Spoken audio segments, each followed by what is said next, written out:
Welcome. Water is life.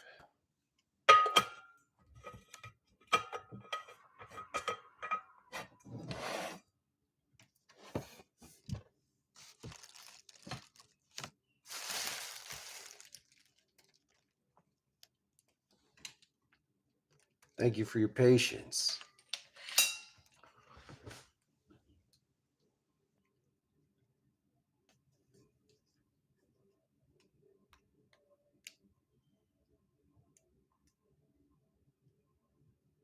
At a certain point, I had to face the deepest fear I'd known. Everybody has something, whatever it is, wherever you are.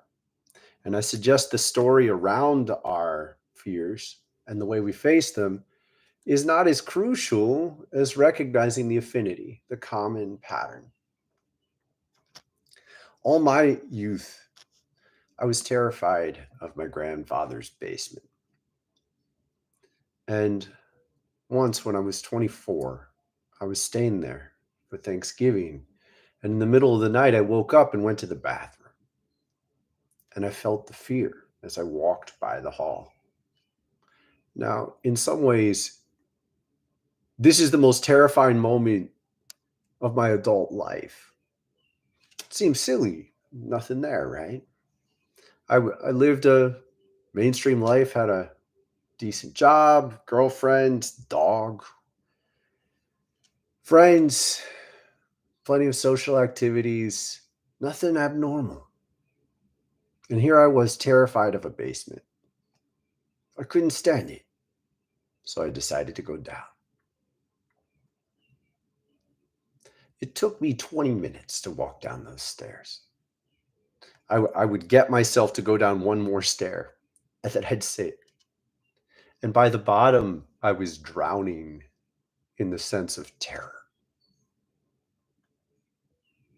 Terror is so strong that it tears through your reality. It tears through the reality even of people who don't believe in spirit or energy. That's kind of what I suggest you embrace as one of the most prominent characteristics. It is tearing apart what you know to be real.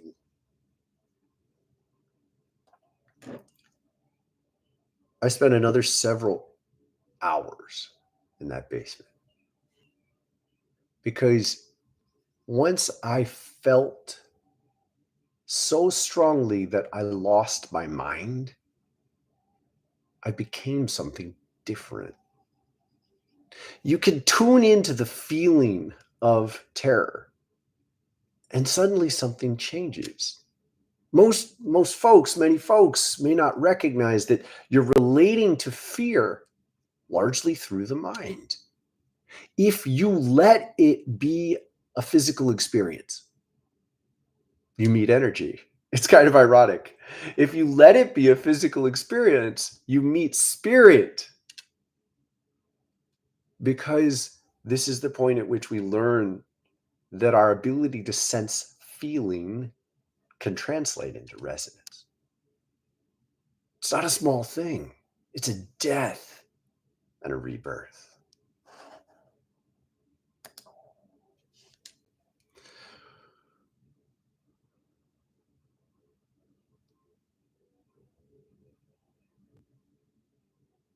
Every day after that was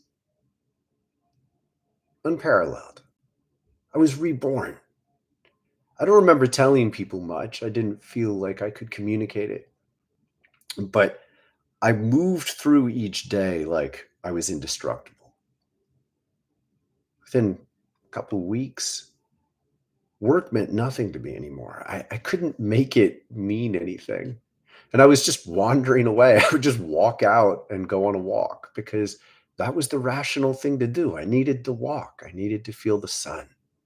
I remember going out to the park, Battery Park in Lower Manhattan, and listening to a guy play the trumpet. Summertime and the living is easy. And in that moment, everything in me knew that I was doing exactly what I was supposed to do. I was supposed to hear that man play that music. Nothing could be more important than listening to music out in the sun under a tree. Of course, my boss didn't quite agree with this assessment, but I kept doing it. One day, a couple of weeks after I faced this fear, still indestructible, I went to the subway early. I just wanted to go home, so I left. And I got on the subway and it was packed, totally packed. It was much more so than normal, and this was down near the World Trade Centers at the time. I moved through, and all of a sudden I realized only half the car was packed. The other half was empty, except for one man, a very large man. He was large, not fat, tall, big, and he was sitting on the floor, and he was making interesting noises. I moved through all the people. I was indestructible, and I sat down right in front of him. No, everybody else was packed over here. I'm just sitting, and I remember he took note of me, and he looked up, and I just smiled. And he came closer. It took a while. Everyone was staring at us, dead silent, just a rattle. And he comes closer and closer, and I opened my arms, and I gave him a hug. Like this giant man just in my arms, and I'm hugging him. And I just start saying, I hope you have a good day. I hope you have a really good day.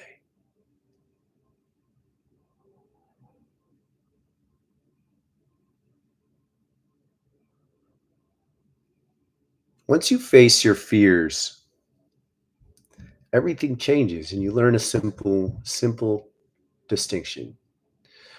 Life is not objective. We're not going out into the world and just encountering something that's tangible and as it is, as if we're just entering a machine.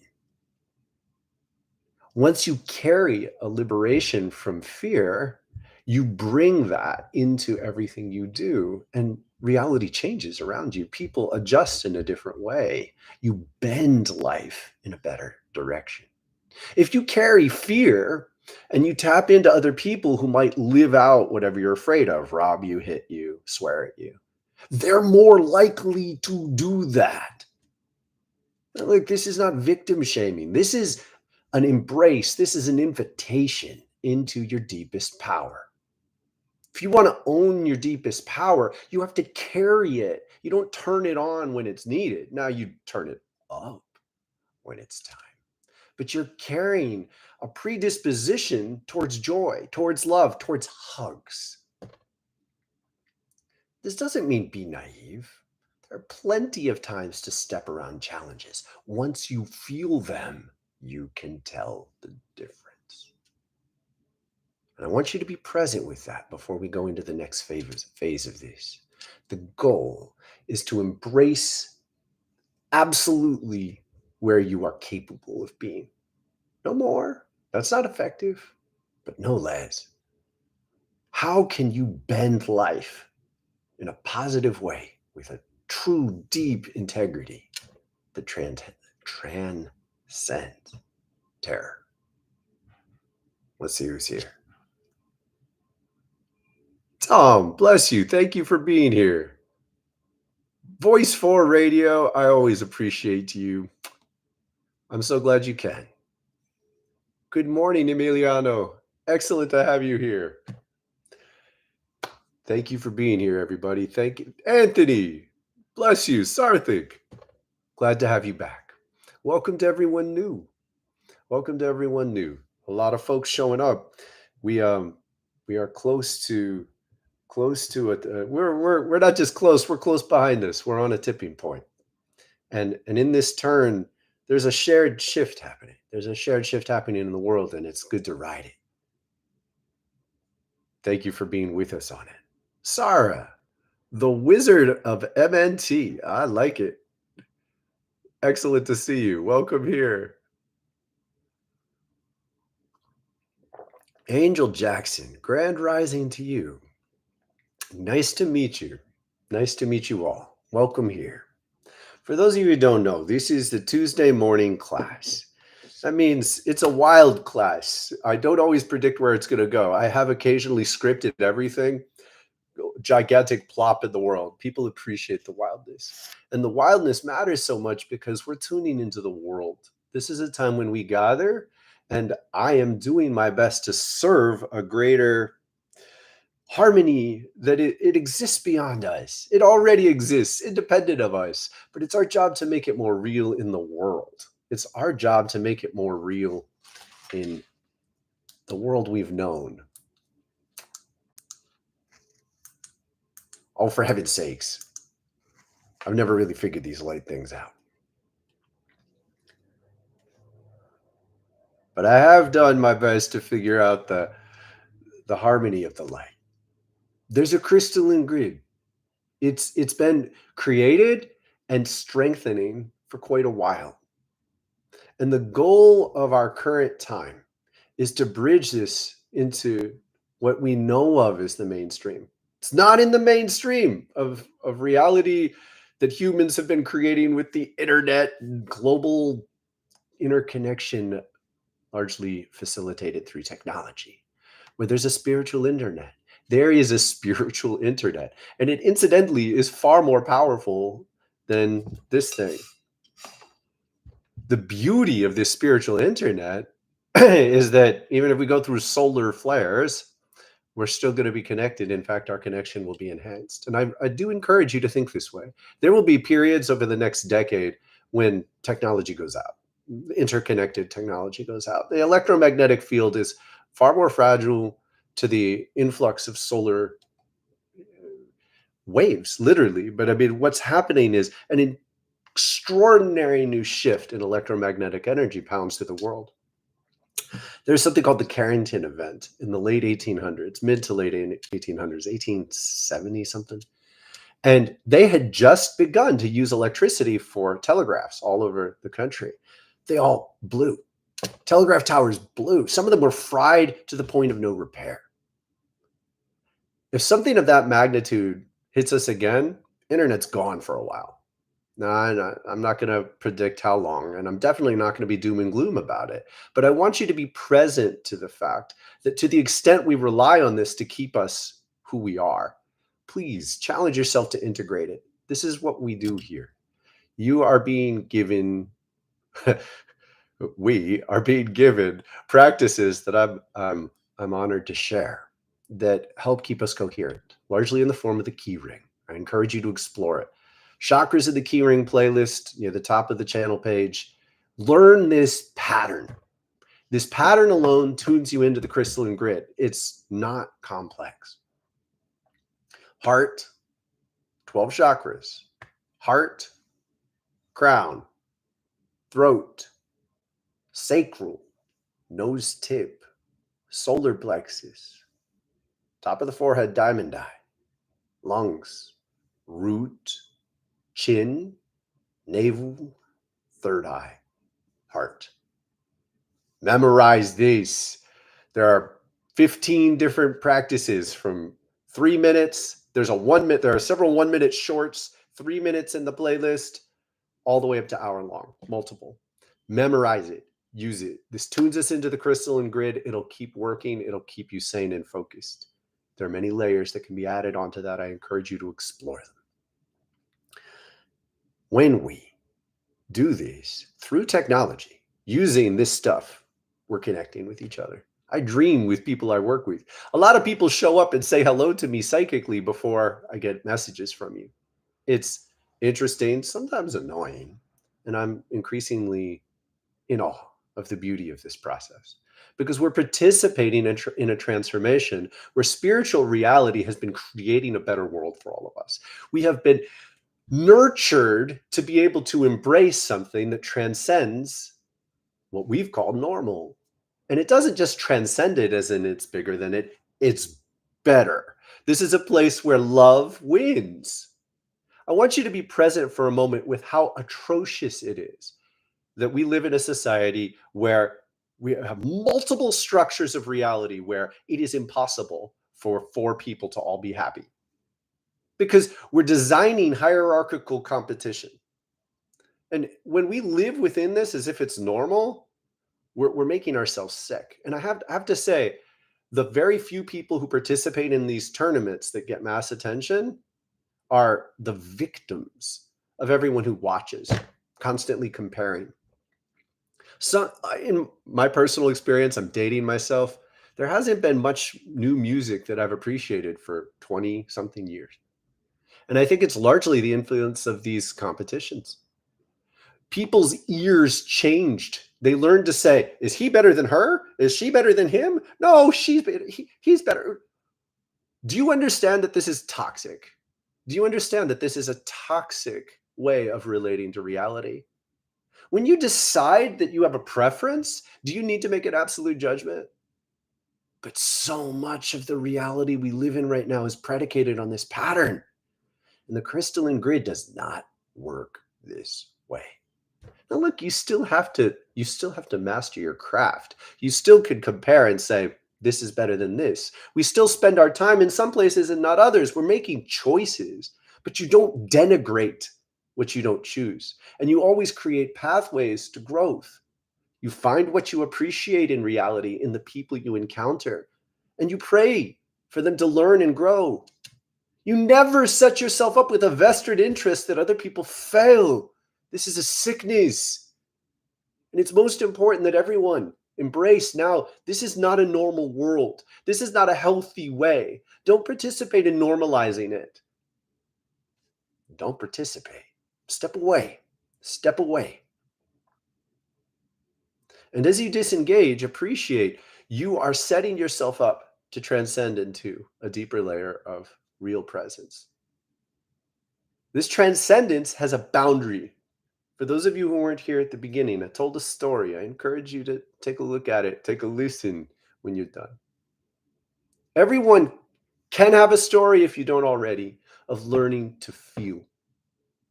And one of the greatest boundaries to learning to feel is your fears. And thus, your fears are often the window in. Now, look, we're not talking about getting addicted to thrills. You can misuse this. You can become enthralled by movies endlessly. I don't encourage you to, but you may have to move through that.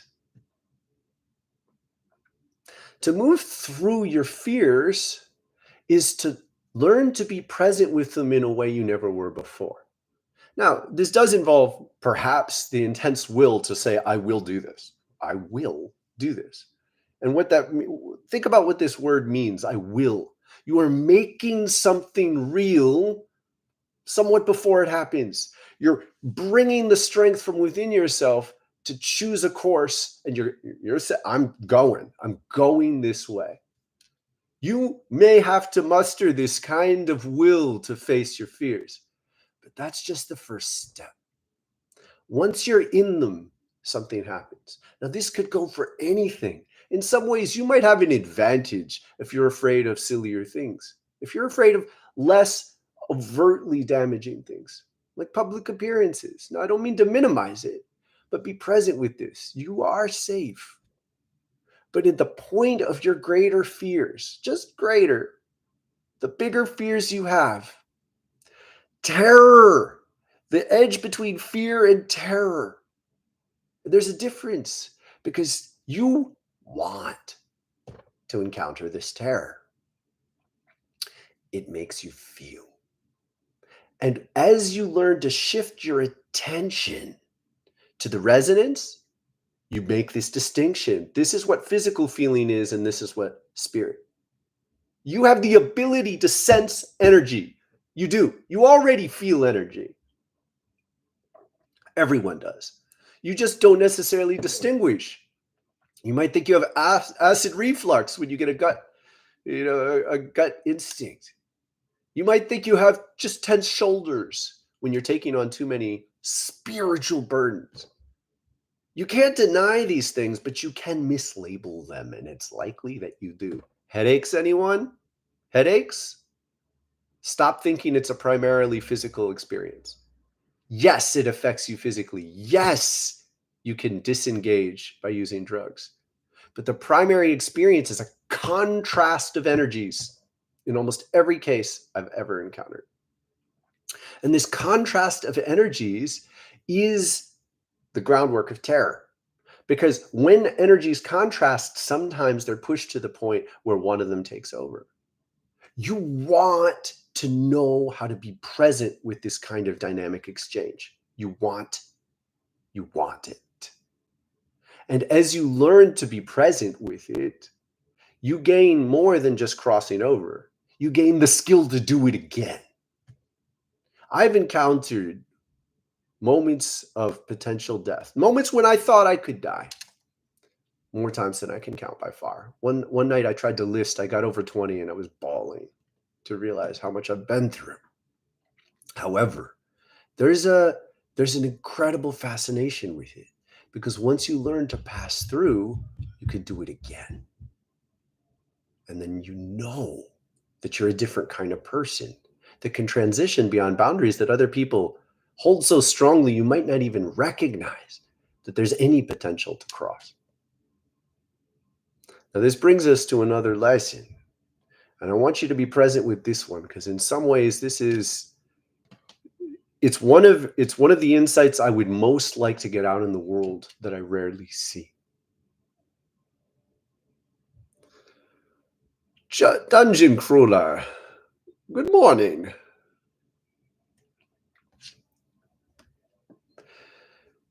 People have mentally glued together two different transformations. It's inadvertent, but it is culturally reinforced. And so I'd like to help give you the perspective on why this is so stuck. When we're born into what we know of as ourselves. Now, as much as you might call this your body, you have an aura. You've always had an aura, and you will have an aura after you die. But your aura can take on different patterns. There are certain fundamental patterns that in many cases, most cases, don't change. They don't change for indefinite periods of time. In fact, in some respects, they don't change for people's entire lifetime. And because these resonances are so consistent, people come to identify with it. This is me. This is who I am. Without ever having been exposed to a different experience, this belief just perpetuates. And as a result, people conflate your aura in the form of this egg around you, this ego. They conflate their ego with life itself. It's a very simple connection, and it's normal. It makes sense. It makes sense that people would do these. But what you can't recognize until you work to get perspective is that your ego is not just your ideas of yourself. Your ideas of yourself have presence. They exist. And as a result, when people say, oh, they have a fragile ego, you could learn to have compassion, because what's happening is they are feeling destabilized. They're feeling it. Whenever you feel destabilized on this level, something spiritual is happening. But when you lack the language to express and understand what's occurring, it's this mad scramble to get your mind to hold things together again. It's very ineffective. It's very haphazard. It causes all sorts of fights and dramas in life. Life wants you to transcend this problem, but the only way to do it is for your ego, as you've known it, to die. When your ego is threatened on this level, what we're talking about is you are accustomed to certain resonances remaining consistent.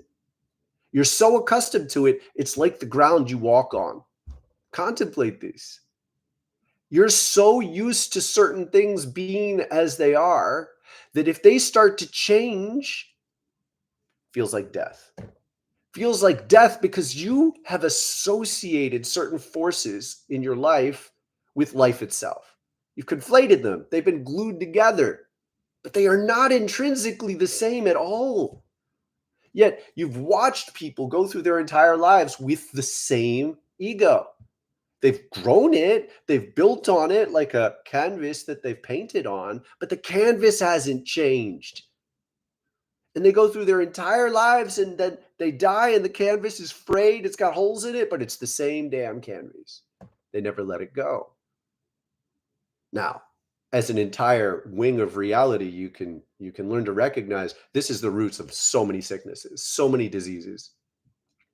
But before we even get to that, just embrace this. You can change this. You can change this.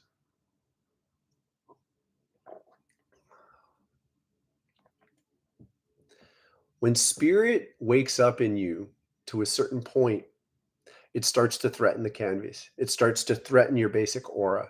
And it's threatening it in order to give you something so much better.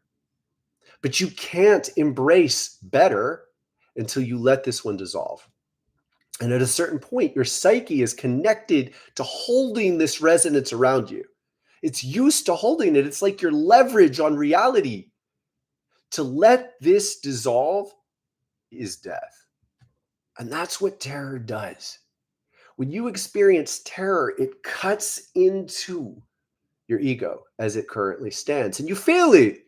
That's why it's called terror. It is tearing you apart. And you need to somehow learn to, if not want this, be with it. Now, I'm telling you, after a while, you do. It's kind of, you could have this corollary problem of it getting a little addictive. This is what thrill seeking is. When you put yourself at the edge of life and death and you get into that intense buzz, it makes you present. And to be present, fully present in these moments, is to allow your consciousness to center within you, deep within you, which means you can let go of your aura, which you have to be able to do if you want it to be able to change. If you want to become someone who can change your aura, you have to stop depending on it to be stable. It's kind of simple. But until you know that this is the challenge you're facing, you don't know what you're facing. Once you know, you can practice. When you practice building your center, this is what you're doing. This is the roots of most major spiritual traditions. They're teaching us, individuals, students, to practice building a spiritual presence that can withstand the transformation of ego death. But we need to talk about it this way. Because once you allow your ego to die, doing it again is not nearly as difficult. First time was the biggest challenge that I knew. Next time happened a year later, and I remember hearing in my head, "You'll never have to do this again." But then it came up a year later, and I'm like, "Hey, you said you never have to do this again." They're like, "It's not the same. it's easier now. You know what to do." And I did. Same experience on a certain level, not the same experience. I moved through it. I didn't freak out. I asked for help, but I didn't ask for as much help. I didn't panic. I didn't think I was really going to die.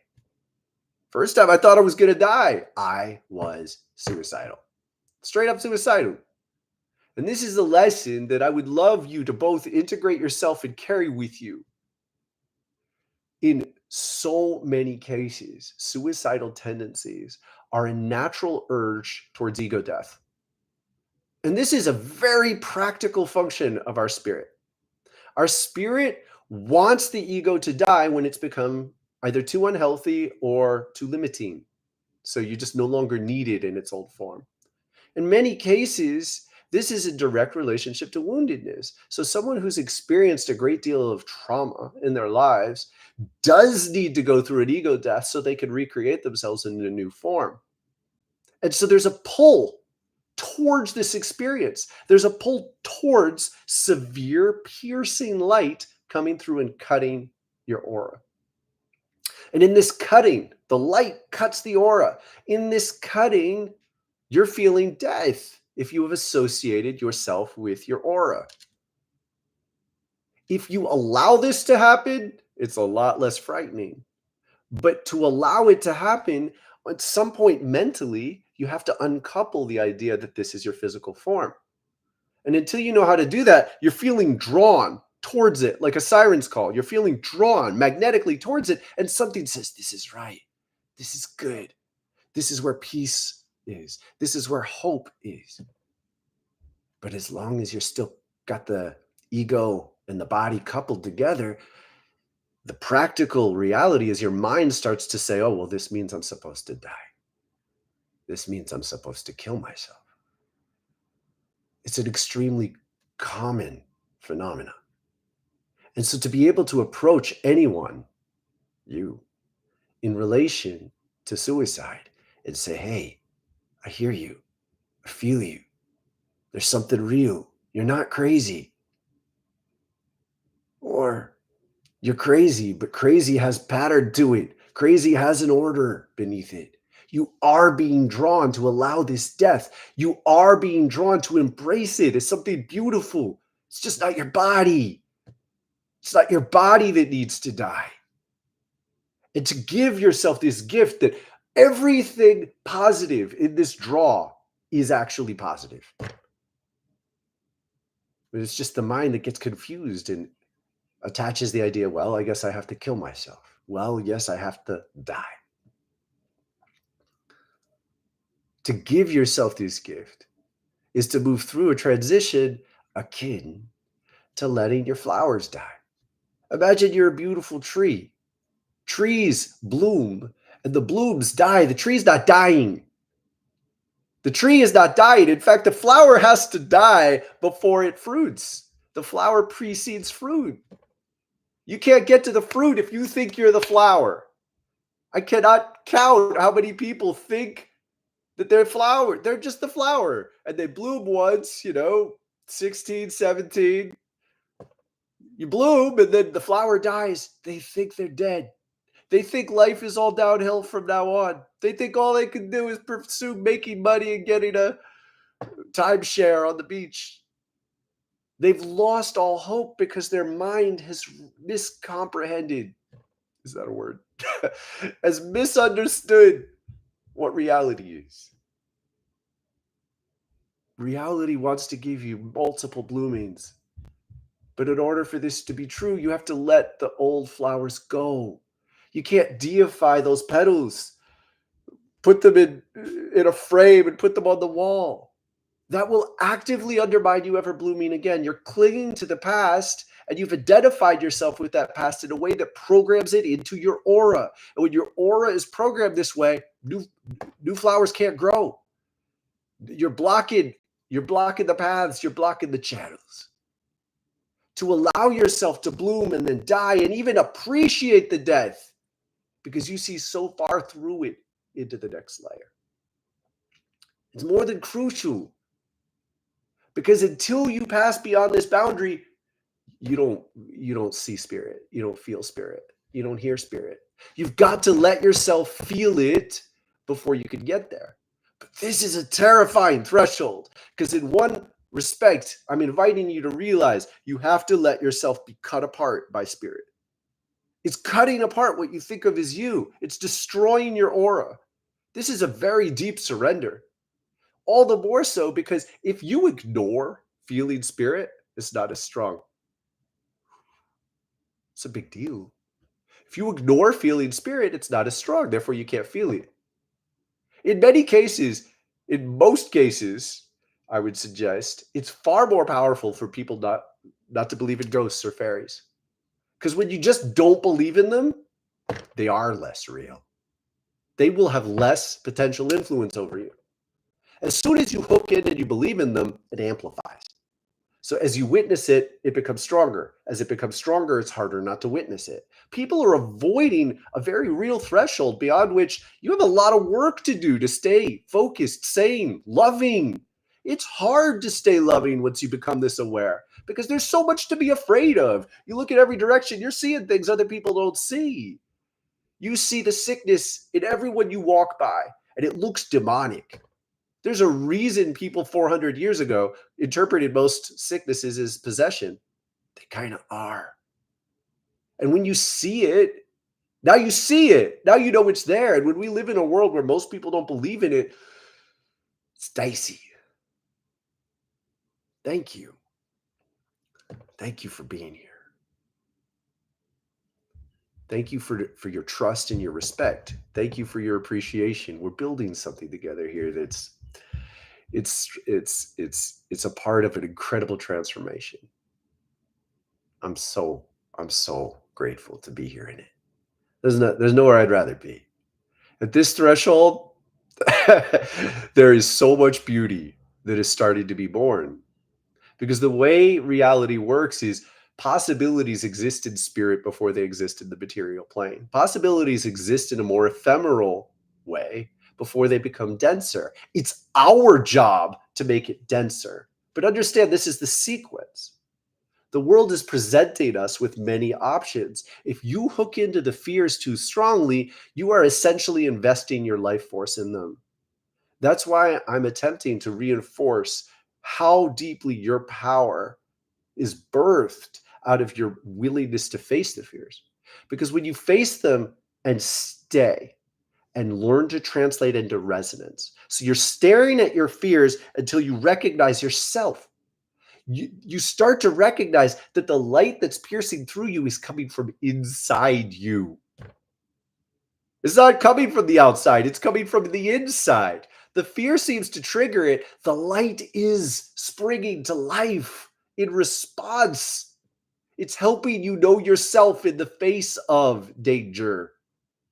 And when you let yourself feel and breathe, the mind's confusion no longer has nearly the same impact. And you become a different kind of person where you can navigate with resonance. And this is where angels live. I, I hate to say that one of my surrenders to the YouTube guides is to use the word gods. It does click in and connect with people. People search for such things, but the reality is none of the beings that we called gods really thought of themselves as gods. I've talked with dozens of such beings at length over the course of my life, again and again and again. Shiva, Isis, Thoth, Horus, Michael, Bridget, Jesus, Mary. They don't think of themselves as gods. They think of themselves as unified representative of something that we know of as God. Universe, one verse. It's like the trunk of the tree of reality with many branchings. This is how they know reality. And what we know of as life on earth is like one branching of one branch on a bigger tree. Appreciate that. We are stuck out on a limb, all right? And we've decided not to look past the branching, much less connect back to the trunk. What we know of, what we have historically known of as gods, are closer into the trunk. They are bringing us into alignment and harmony. And for thousands of years, the best they could do was function as a stand in for God. By allowing people, humans, to see them as God, they were able to bring humans closer into alignment. To express the difference, as soon as they noticed the breadth of existence in the form of many different, they lost their focus on wholeness. The fractured nature of reality that resulted was more damaging, and thus they allowed themselves to function as gods in this form. But they all embrace essentially a humility. It's kind of interesting to get in touch with, but they'll invite you into it. If you stay present with them long enough, it's a commitment. You stay present with them long enough, they give you greater depths they reveal more. And in this revelation, you get to witness what it's like to stay. This is essentially the greatest distinction between an ant and you and Thoth. Stay. Stay. Thoth stays. And by staying here, he builds commitment. It's kind of daunting because it puts you into this humility where you recognize, no, it really is up to you. The more you stay committed to any given way of being, the more you become a part of it. That's it. There are not fundamental distinctions that are so far beyond your ability to grasp. Now, you don't know what it feels like, but you can start to get a hint. And in so doing, you are bridging the gap between the spiritual potential that we experience and bringing it into the material plane. This is our job now. So, as you learn to cross past the thresholds of what you've known of as life and death, you become exposed to these beings who live for far greater lengths of time by everything that we could measure. They stay conscious for thousands of years. A continuous consciousness, they're not dying and starting over and dying and starting over. It's a big deal. It changes how your mind works. There are entirely different mechanisms and patterns that become normal. So to talk to such a being, you have to believe in this. You have to have some ability to perceive the breadth. That's what I've been invited to offer to you. This is the work I did to learn to stay in communication with Thoth in particular. I talk with Michael a lot. I talk with Jesus a lot. I don't talk with everything. I don't talk with everyone. I run back like a little duckling.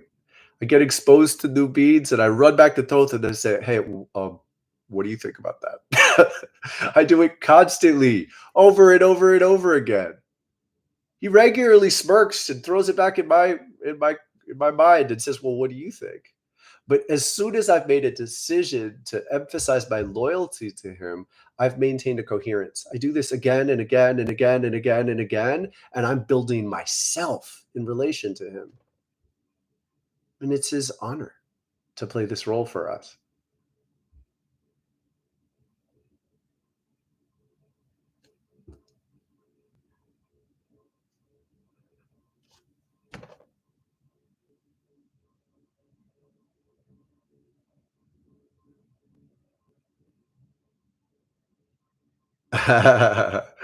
Voice for radio. Yes. Yes. Whenever to make this transition, and go read Voice for Radio's comment. To make this transition is to allow yourself to learn to embrace changes. I've gone through so many phases, significant phases in my life. And as I got better at it, began to get a little fun. It's terrifying to remember how I first engaged these times through a sense of suicide. I walked across a gigantic highway in Brooklyn. I was intent on walking to the ocean. I was just going to walk into the ocean. I thought I had to walk into the black. That's what I saw in my mind. My mind's eye was, I have to go into this blackness, and I was supposed to. I was supposed to do it. So my conscious mind tried to make sense of this, put it together. And it felt like suicide. And I'm going through this struggle within me that essentially was able to stay conscious enough to be like, is this supposed to be physical death? And something said no.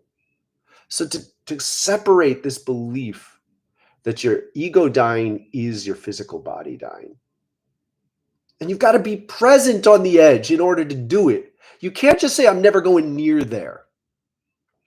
It won't work. You have to go into the spaces that are terrifying and maintain consciousness, maintain presence and awareness that allows you to make clear decisions and distinctions between this and that choice and this and that path. And you have to learn at the points of your greatest terror. You're not just learning, you're learning in a way that will last. You're learning in a way that you will retain and carry with you. To be committed to being that focused, practice. This is what we're doing, folks. We're practicing here. The art of living through transformation necessitates being a different kind of person, and you can practice certain elements of it. There are courses that we offer through Wildflower Fire. It is the heart of what kept me sane and increasingly healthy for the past 25 years. Learned from the best teachers that I could find in the world, many of whom ended up being purely spiritual teachers. And as a result, the courses that we put together, is absolutely the best I could give you. Now, they're actually not nearly as extreme as some of the live feeds. We're talking practical tools that you could use to practice. And they're integrating yoga with a different style. It's an Egyptian style of yoga. There's an integration going on. And there's a power to these that allows us to be a part of the world. We're using most of the major yogic poses, and we're using them in harmony with this Egyptian chakra system. When you put these things, two things together, it's not awkward. It works very elegantly, almost like it was designed to. And when you do this, you are practicing. And you got to do it every other day, is my major encouragement for 20 minutes. If you do it every other day for 20 minutes, you will be far, far more prepared for peak moments. Because you're looking to be prepared for the peak moments you remember. You will have established rhythms in yourself that are so strong that you can actively let your aura go, and your core energy channel will regenerate something new. This is what we're going for. See, people are typically accustomed to maintaining an aura around themselves that's like a shell. It's an ego, an egg. And as they maintain this shell, they're used to it. It's filtering reality for them. They're saying yes and no automatically. Don't even notice that this is on autopilot. And as a result, this is how you navigate. This is how you know you can walk through life. When you learn that you don't have to keep this going in the same form all the time, you trust that you regenerate something from within. It's like regrowing a new flower. You are a wild, flowing spiritual fire. But there is a lifespan to this. You're regenerating a flower, but it's going to last for a while, and there's strength to it. Well, for that to work, you have to practice it. You build the capacity within yourself to respect that you can generate a stronger spiritual presence than whatever your mind or the world around you comes up with. And once you trust that, you become a different kind of person. So there are 3 courses and a teacher training. You can take the whole thing. It's available on the website. Check it out. Write to us if you have any questions. There's also a community you can join. And to be part of this community, you pay a little. Right now, you're going to sneak through if you join this week, because I haven't changed it. But this week, we're upping it a little. Look, this is a place where we can weave together and support each other in becoming these agents of change in the world. I have the most sympathy for those of you who are living surrounded by people who you love, but they don't get you. And even more sympathy for those who are surrounded by folks who you love, but they don't get you, and they don't really respect you. They interpret you as potentially mentally unstable, sick in some way. Maybe they try to drug you. Maybe they do. They love you, but they love you within a context that they have an idea of how reality should be. And as soon as you start pushing at the edges of those reality, let's be clear, you destabilize them. And because you destabilize them, they want to control you. This is a very difficult pattern to break. And I have great compassion for everyone involved. Here, we attempt to empower each other so you can stay true to yourself. And you can be present, and you can even be patient with people who have reached to control you because it frightens them when you change. And you learn to maintain your integrity. You learn to maintain your strength of presence such that you can be patient. You can learn to even judge, they can't handle this. You stop needing them to understand. You stop pushing to convert them. It's a very natural reaction to begin to awaken spiritually. You learn amazing stuff. First, you try to give it to everybody else because you're a good person. You want to share amazing medicine with them, but it makes them uncomfortable. Then you find underneath, you're actually kind of going on the offensive. You're pushing back on people who think they might understand, who think maybe you should visit a doctor. You're pushing back on them to protect yourself, but it's not a very effective way. You don't want to use your sacred gifts. You don't want to use the beautiful spiritual lessons you're learning as sort of an assertive weapon. You want to be able to maintain it within yourself at peace. Walk through your life, recognize very distinctly when other people are able to hear you, able to receive and understand what you're sharing, and only share then. Bye, Benjamin. I love you. This is my greatest calling in life, is to help people in this way, because I went through it. I went through it and I got more support than many folks do. And I got both support and teachers, and one led me to another. But it was an underground railroad as far as I was concerned. I had to bypass lots of folks who thought I was crazy. It was terribly painful to live through. So I care so much about everyone who's confronting this in your life. And the work we do here is our best attempt to give you the medicine that can keep you well in the face of such challenges. Whoo-hoo! Much love be with you and your families, people. I'm not saying goodbye yet, but I will soon. We're coming close to wrapping it up. If you've got any questions, throw them out. I'll be a little more chatty. Ryan, good to see you. I I can. Yeah. No, my thank you, Ryan. These are the same glasses. My eyes are getting a little better. It's kind of cool. Honor.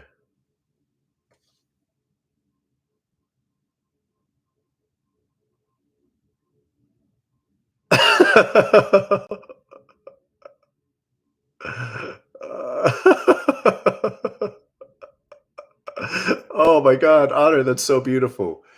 Um, I didn't know that he had a rubber duck thing. What he will do is connect with you through what matters, and songs are one of the first ways that he'll talk to you. Now, this is it's beautiful. It's a common phenomenon, and it makes sense when you think about it. If I tell you that it's possible to communicate telepathically, the first thing you might want to consider is it's possible to be good and better at it, right? So when you're learning to get good at it, one of the things that breaks through most naturally is a song, particularly a song you can repeat, because it gives dimension to your ability to communicate, and the repetition it builds its own presence. As a result, songs that mean something are a very common way to learn how to telepathically connect with angelic guidance. And they're also one of the crucial reasons it matters so much to be consistent. So by committing to a guide or a couple guides, you maintain channels and you don't stay open to everybody. Because for a while you can learn to open your filters, and lots of beings communicate on a spiritual plane, and it doesn't mean that they are smarter or wiser or more loving than you. So you need to make commitments as a way of maintaining focus in reality. Robert Ducky, you're the one. I love it, Honor. I assume that was bringing you back to yourself.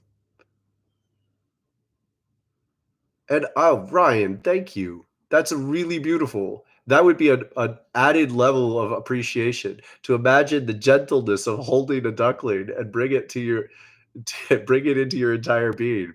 Yes, that may very well be a greater depth to the meaning of this. Okay, so Honor, really and truly, I received the core lessons in Wildflower Fire from Thoth 16 years ago. It's a key ring meditation. The key ring meditation will tune you in with him. If you want to be his friend, commit to doing what he teaches. It works. The more you do it, the more you're maintaining this commitment. For those of you who play music, it's like a critical tuning of your instrument. If you tune your instrument, then you can play. Not only can you play, but you're playing with whoever's tuned in the same way. The key ring tunes you in a way that keeps you in connection with Thoth. You want to be his friend, do it regularly, at least every other day.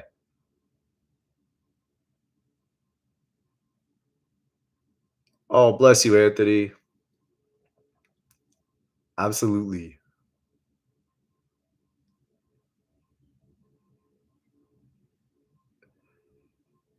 So, voice for radio, yes, and I did not know it.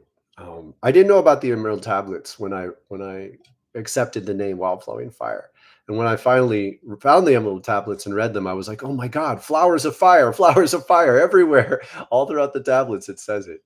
It's the wild flowing flower, flowing flower, flower, one who flows, spiritual fire, and this is what happens to us when we wake up. And the term wild matters a lot.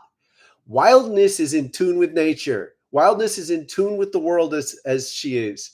Wildness, look, humanity is so out of tune with our natural presence, we don't even walk right. We sit too much. We don't think clearly. We're not tuned to the basic priorities of what it is to take care of this body. It's very mistaken to think of humans as above animals in an absolute sense. Animals are in tune. They rest when they need to rest. They hunt when they need to hunt. They play when they need to play. They appreciate the sun. They shelter from the rain and listen to it. Like, humans need this. What we think of as wild, what is often used as wild, is what happens when you begin to get in touch with the fact that you're out of touch. When you begin to get in touch with the fact that you're out of touch, people go hectic. So their repressed emotions blurt out. Yeah, it's awful. That is not real wildness. That is the release of repression. Releasing repression always looks terrible. When you repress something for years and then that, yeah, no kidding. It looks awful. I don't denigrate the word wild with this experience. That is what happens when you start to get in touch with your wildness and you don't know how to contain it. That's why we practice. You practice so you're able to handle the incredible influxes and changes in energy and to channel them in a way that's conscious and intentional. And ultimately, you're becoming the kind of person. And if you weren't here at the beginning, I said, when this began to happen to me, I began to become incapable of sitting inside under fluorescent lights on the 34th floor of a high rise. That's why I worked. I couldn't do it. I remember the first time I just got up and walked out, went outside to the park, and I sat under a tree. And I'm listening to this music, and everything in me said, there is no way that I'm not supposed to be here. I am supposed to be sitting under this tree listening to music in the sun. Like, there is no way that my commitment to go to that job could be more important than this. And it was so true that I gave in. Now, of course, I lost my job, which was a wonderful thing. Which was a wonderful thing. I have so much sympathy for those of you that this is happening to when you have more commitments. Obviously, you have to be more careful and conscious if you have children, if you have a family, the kind of commitments that you must maintain through this time of change. We will talk. We have a lot of support for you as well. And in many ways, it's not nice to dramatically flame out and burn down the things you're doing. It's much better to be intentional if you can. We're here to support you in it. We're here to support you in it.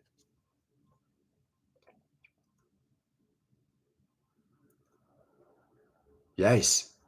Humans are taught at an early age. You're welcome, Mr. Thoth. Humans are taught at an early age to ignore our own body signals and intuition. We're taught that. You're taught that because when you become the kind of person who follows the messages of your spirit within your body, you cannot conform to a lot of the expectations and pressures that other people place on you in this life. Do it. Stick with us. We're here to support you in making this transformation. There's a couple other things that I know I wanted to say before I left. Let me tune in. I'm going to invite you to breathe with your heart. This is the bastion. This is the standard.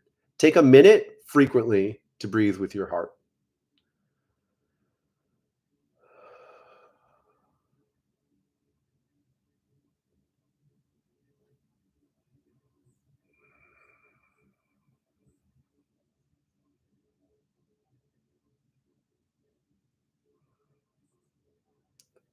Woo, people.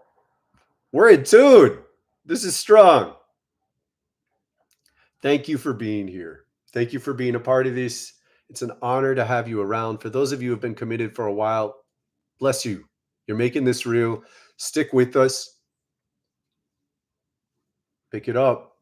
Pick it up. Where are your challenges? Where is your edge?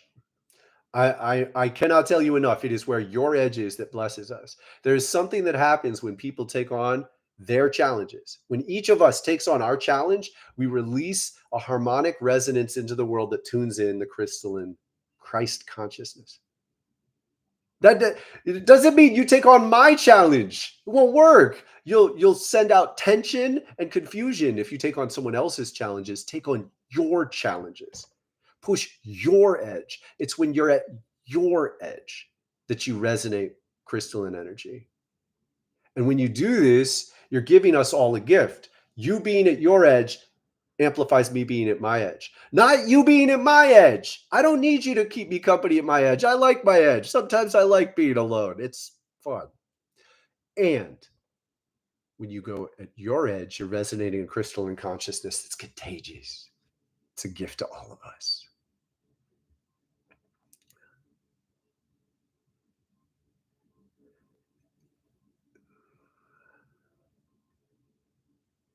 Absolutely.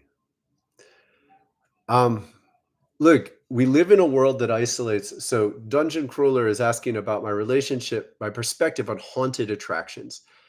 Look, I've encountered multiple ghosts in my lifetime. The basic challenges, they died, but they didn't cross over. They didn't give their spirit back to the universe, the one verse. Now, on a practical level, at the point of death, that looks like stepping into the light. So your spirit is its own light, but if you don't reconnect with the universal love present through this earth, it's not somewhere else, it's present through the earth. If you don't reconnect with it, you remain in this limbo state. And it absolutely messes things up. I think there can be incredible value in, the people who are attracted to such things are attracted to fraying this hard repression we live within. So if that's where you're at, if that's where anyone is, maybe that's where you're supposed to be. Because a lot of folks do have some degree of willingness to believe in these things. So you stay present there. After a while, though, I have to tell you, it becomes a little annoying, a little like weeding. Like wherever I went for a while, I was encountering ghosts because I was so open to helping them. And so they bother me, and it was uncomfortable, and it was difficult to maintain my coherence. And after a while, you want to get to the point where it's like weeding. You're like, you encounter something, you're like, hey, what's up? You ready to step into the light? Hey, do you want to? If you want, I'm here. I'm going to catalyze. Here it is. I'm here to pray for you to step into the light. You're not going to do it? Leave me alone. Like you do it quickly, like weeding a garden. So ultimately, you don't want it to be an endless drama because there's a lot of other stuff to pay attention to. And you can do this as sort of a side project, so to speak. Or does it simply open the door? Well, so here's the thing. Does it simply open the door for archons to feed on people's energy? I would encourage you to change your relationship to these forces. This is like the subject for another day for the most part. However, there are good reasons people don't dissolve their egos. There are good reasons people stay in this belief system where spiritual reality doesn't exist. Because as we mentioned earlier, as soon as you believe, as soon as you trust and respect, your attention gets focused in on these otherworldly beings, and that reinforces their presence. So as soon as you pay attention to them, they become more powerful. That's not feeding.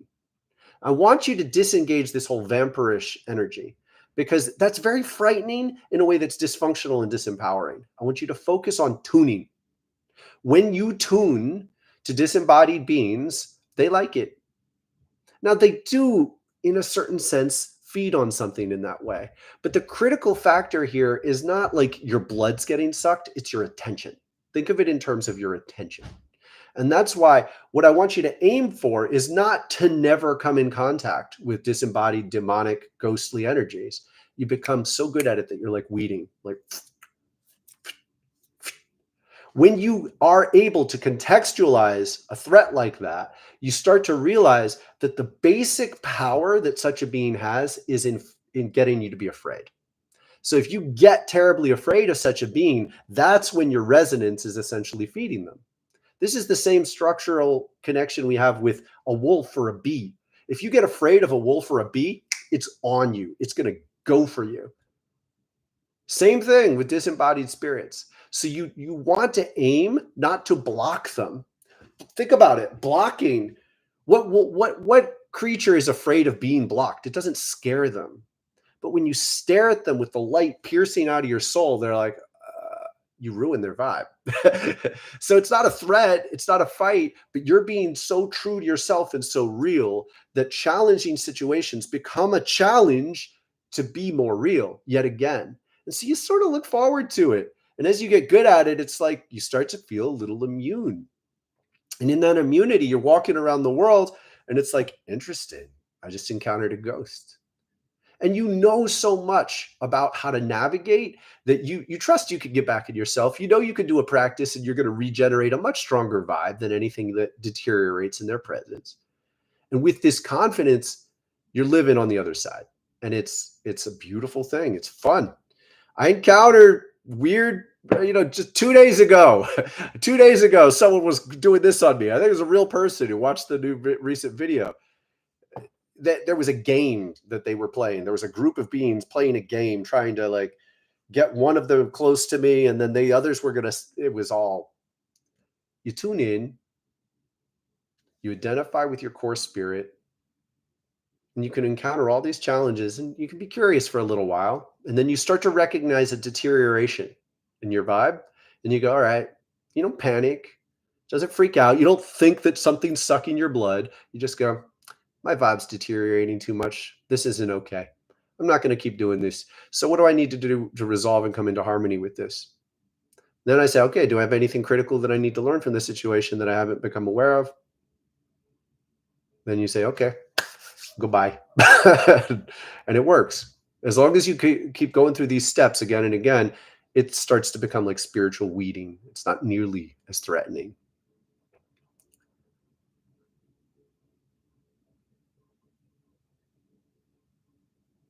Exactly. You got it, Voice for Radio. I appreciate your presence, and I'm glad you're around. Bless you, the Amy Joe Show. Hearts to you as well. Emiliano, so look at this. We were all ETs, all right? Everybody came here.